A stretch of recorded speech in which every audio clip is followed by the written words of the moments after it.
Arsenal striker Eddie Nketiah, he has signed a new 5-year deal with the Gunners that keeps him at the Emirates until 2027. Now, along with his new long-term contract, Nketiah has also secured the legendary number 14 shirt that was made famous by Gunners icon Thierry Henry, in case you haven't heard about it. Now, Nketiah's new shirt number definitely caused a bit of a stir on talkSPORT Breakfast yesterday. Have a little listen to what former Spurs midfielder Jamie O'Hara thinks about Eddie's new number. I can't believe he's getting number 14. I mean, it just sums up really where Arsenal are right now. Oh, here he goes. Here he goes. Spurs are buying all these great players. We're flying high. We got Champions League football, and they're giving a player who didn't even want to be at the football club. All the fans said he wasn't good enough. He had a decent end to the season, and they've given Thierry Henry's shirt. It's unbelievable. It's magic for us right now. Spurs fans are just sitting there. I've got text messages from my mates. Thierry Henry's shirt. Come on. You can't give him Thierry Henry's shirt. It's lovely to know that in my time off, Jamie O'Hara has not become any less insufferable. Where do we start with this one? I liked how I was listening yesterday, actually, and it was all I could do to not text him or tweet him at the time. But I do think in the wider context of this whole argument about Eddie taking the number 14 shirt, people are just forgetting. It's not like when Henry left Arsenal, it's not like we retired the shirt. That didn't happen. That's what I said. Other players took the shirt. For me, it doesn't have like a... I know what a lot of the fans are saying. I understand that Thierry Henry, and you're never going to replace him. And if you want to do that, exactly. If you have that many problems about it, retire the shirt. If really no one can fill his boots, 100%. And let's be honest, no one can fill Thierry Henry's boots. And if they do, incredible, wow, amazing. But it's probably not going to happen. It's Thierry Henry, is a once in a lifetime footballer. My opinion of it really is, Theo took the shirt and had it for 10 years or something like that, and I don't know that there was this much uproar about that at the time. I think people got behind him. I read a really good article, it was in the Daily Mirror, and they were saying that there was a quote from Theo Walcott saying that even when Thierry comes back, and he did, of course, he came back from loan, he played against Leeds, scored that goal against Leeds, is amazing. He was saying, I'm not even going to give him back the shirt when he comes back. It was that fun kind of little rivalry between them. And Theo was a brilliant player, but at the time we didn't know what kind of player he was going to go and become, and that's the same with Eddie. I think there's a lot of uproar before we've even seen what kind of a player he's going to develop into. They obviously wanted to keep him at the club. He wanted first team football, and they really wanted to keep him at the club. I'm glad that he's staying. Sure am I. I'm an Arsenal fan through and through, and I always will be. I just don't have an issue with it, and I respect people's opinions if they do have an issue with it. For me, it's not that big an issue, and I also think that with players like this, it can't be an issue. No, with players like this as well, Ali, it just, you know what? Why don't you just get behind him and support him? So what are we saying here then? Only certain players can get jerseys that mean... I mean, it's nonsense. It's absolute nonsense. First thing you've got to say is, he seems to be quite confident enough to take the jersey. Listen, we all know Thierry Henry wore the jersey, but if it means that much, they should have retired the jersey.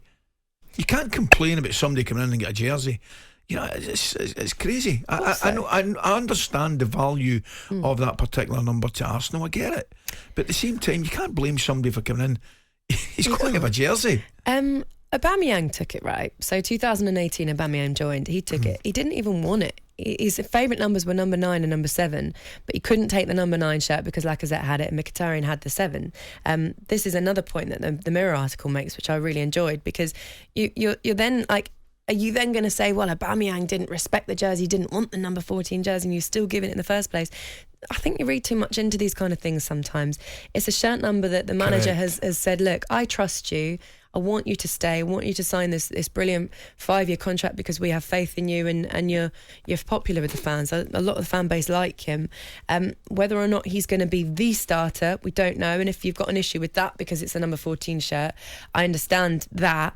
But it just, for me, it doesn't bother me that much. I don't understand the huge uproar of it. He's got the trust of the manager and the trust of the club, which has earned him a new contract.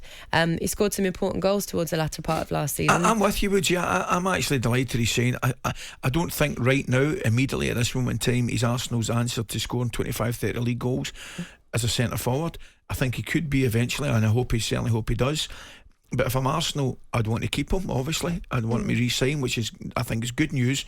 At the same time, I still think they need another out-and-out centre forward. Yeah, I do too, actually. I agree. And I think that was the whole problem, or the whole discussion that took quite a long time with Eddie's new contract, with the two of them having a conversation with the manager about whether or not he's going to get that first team football.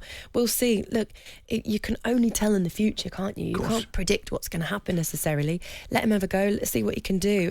Yannick Bolasie was quite vocal to Jamie yesterday, because one thing I think where Jamie probably didn't endear himself to our fan base, not that he has a special place in our hearts anyway, really is mocking a young player. I don't think that's the right route to go down, especially as a former footballer. Yannick Bolasie had something to say to this as well. He said, "No, I can't respect that, bro. Mocking and laughing about a young player when he's been given the chance. He didn't let the team down. What's a bloody number? The man makes the suit doesn't make the man. Don't forget that." That's what Yannick Bolasie said.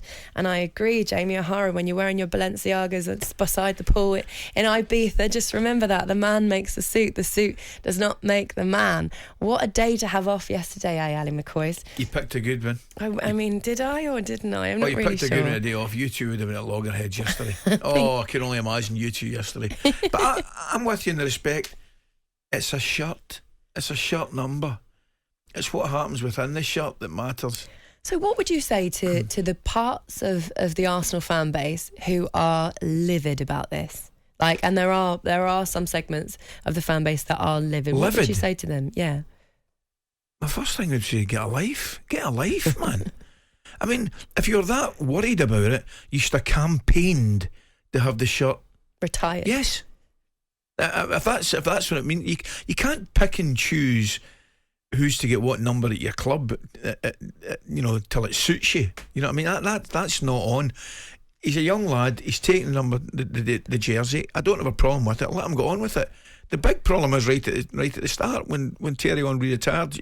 If you felt that much about it and didn't want anybody else to wear the jersey, retire it. Simple. Yeah, I fully agree.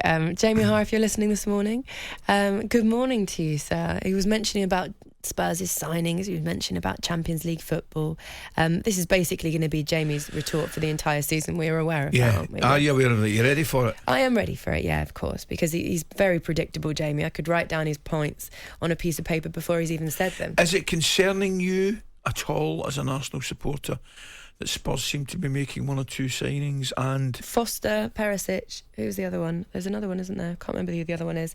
No, it concerns me. It concerns Basuma. That's a good one, by the way. That is a really good one, and I'm a bit gutted about that one. Yeah, that's a good signing. And it was quite a cheap price as well, wasn't it? What concerns me is that we didn't have Champions League football, and they do. So they'll have more money, they'll have more attraction at that club, and of course Antonio Conte, what he did since he went into the club and managing to get them to top four to where they were at the time was huge. But you'd expect nothing less from Antonio Conte. He's a winner. Excellent coach. He's amazing, isn't he? What's long term for Spurs though? How long is he going to stay there? And then what's the plan after that? That's the only thing that if I were a Spurs fan would concern me. But I think they want something now, don't they? They want some initial instant success. Do you think they're going to get that this year? I think they'll be stronger. I think the one thing about Spurs more than any side probably last year was a lack of consistency. I think if they can be more consistent, they'll do all right. I genuinely do think they've got an opportunity to win a cup. I think they could do that. We've spoke about it before. The players in the front areas is as good as anything. They look as though, I wouldn't say they've got the sign over Manchester City, but they can beat Manchester City more often than not. But it's just a lack of consistency. But I definitely think they'll be better next year. I really do, would you? What do you think about Arsenal? I think Arsenal's a kind of slower burner, if you like. I really like a lot of the young players that Arsenal have got, and I just hope that Arteta, from Arsenal's point of view, can add to the squad and strengthen and boost the squad in a way that will keep the youngsters developing. And I don't see any reason why that can't happen. Obviously, towards the end of last season, well, you could argue that they blew it, the Champions League place, but they were still without two or three top players. Tierney, and I think Partey was out for a while as well. I think Arsenal are kind of still a slow, but I expect them to progress as well, which they'll have to do. Obviously, the Arsenal fans are looking for that.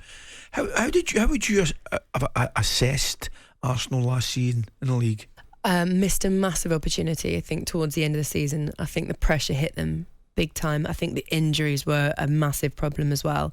And we kind of did what Arsenal do, and losing the games that we're expected to win and winning the games we were expected to lose. So I was really frustrated about that. But I think, a lot of the time we were patched together with we were missing some big key players. I think there was a lot going on behind the scenes as well. So I didn't expect them to get top 4 from the beginning of the season. Yeah, that was my point, more or less. The deadly, when you kind of think, oh, it's the hope that kills you, doesn't it? For a while, I was like, wow, I think we're actually going to get it. So really disappointed. I think the pressure did get to them quite a bit, and they did throw away that chance. 100% it was in their hands. You can't avoid that. So really disappointing to miss out on top 4.